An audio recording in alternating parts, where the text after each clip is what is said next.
പൽഗാം ആക്രമണത്തിന് ശേഷം വലിയ ഒരു തിരിച്ചടിയുടെ മുൻപിൽ നിൽക്കുന്ന പാകിസ്ഥാനാണ്. ആ പാകിസ്ഥാൻ കഴിഞ്ഞ ദിവസം പാകിസ്ഥാൻ്റെ ഉപപ്രധാനമന്ത്രി ഒരു പത്രസമ്മേളനം വിളിച്ചു ചേർത്തു. ആ പത്രസമ്മേളനം നടക്കുന്നതിനിടയിൽ അവിടുത്തെ ഒരു പ്രമുഖ മാധ്യമമായ ദുനിയ ന്യൂസിൻ്റെ റിപ്പോർട്ടർ സയ്യിദ് സഫർ ഹുസൈൻ ഒരു ചോദ്യവുമായി എഴുന്നേറ്റു. അദ്ദേഹം പറഞ്ഞത്, ഇന്ത്യയിലേക്ക് നോക്കൂ, അവിടെ പ്രധാനമന്ത്രി എല്ലാ ദിവസവും ജനങ്ങളുമായി സംവേദിക്കും, ജനങ്ങളുമായി സംസാരിക്കുന്നു. പ്രധാന സ്റ്റേറ്റ്മെൻറ്റുകൾ അദ്ദേഹം പറയുന്നു. നമ്മുടെ പ്രധാനമന്ത്രി എവിടെയാണ്? ജനങ്ങൾക്ക് ധൈര്യം പകരേണ്ട, ഇല്ലെങ്കിൽ ജനങ്ങളുടെ നേതൃത്വ നിരയിലേക്ക് ഉയർന്നു വരേണ്ട നമ്മുടെ പ്രധാനമന്ത്രി ഷഹബാസ് ഷെരീഫ് എവിടെയാണെന്നൊരു ചോദ്യമായിരുന്നു.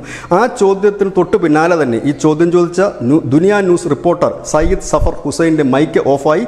തുടർന്ന് ആ പത്രസമ്മേളനം നടന്ന ഹാളിലെ മുഴുവൻ ലൈറ്റും മൈക്കും ഓഫായി. അതിനുശേഷം പിന്നീട് ഈ ഉപപ്രധാനമന്ത്രി മുഹമ്മദ് ഇഷ്ദാർ പറഞ്ഞത് ഷഹബാസ് ഷെരീഫ് അങ്കാറയിലായിരുന്നു. അദ്ദേഹം മടങ്ങി എത്തിയതിന് ശേഷം നിരന്തരം ദേശീയ സുരക്ഷാ അധ്യക്ഷനുമായി നിരന്തരം അദ്ദേഹം ബന്ധപ്പെടുന്നുണ്ട് എന്നുള്ളതാണ്. പലപ്പോഴും പാകിസ്ഥാൻ്റെ ഭാഗത്തു നിന്ന് ഈ ഷഹബാസ് ഷെരീഫിൻ്റെതെന്ന് പറയുന്ന സ്റ്റേറ്റ്മെൻറ്റുകൾ മാത്രമാണ് വരുന്നത്. നമ്മുടെ പ്രധാനമന്ത്രിയെ പോലെ പബ്ലിക് റാലികളിലും മറ്റും പങ്കെടുത്ത് ഒരു ശക്തമായ മറുപടി നൽകുന്ന ഒരു കാഴ്ച നമ്മൾ എങ്ങും കാണാറില്ല. പകരം അദ്ദേഹത്തിൻ്റെ വീഡിയോ ഫയൽസ് കാണിക്കുന്നു.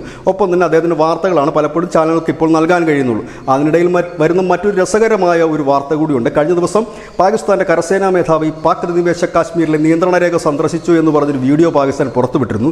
നിർഭാഗ്യവശാൽ 2022 വീഡിയോ ആയിരുന്നു എന്ന് പാകിസ്ഥാനിലെ ജനങ്ങൾ തന്നെ ഫാക്ട് ചെക്കിലൂടെ കണ്ടെത്തുകയും ചെയ്തിരിക്കുന്നു. അപ്പോൾ അടിമുടി എല്ലാം വ്യാജമാണ്. ന്യൂസ് ഡെസ്ക് മുസ്ലിം മലയാളം.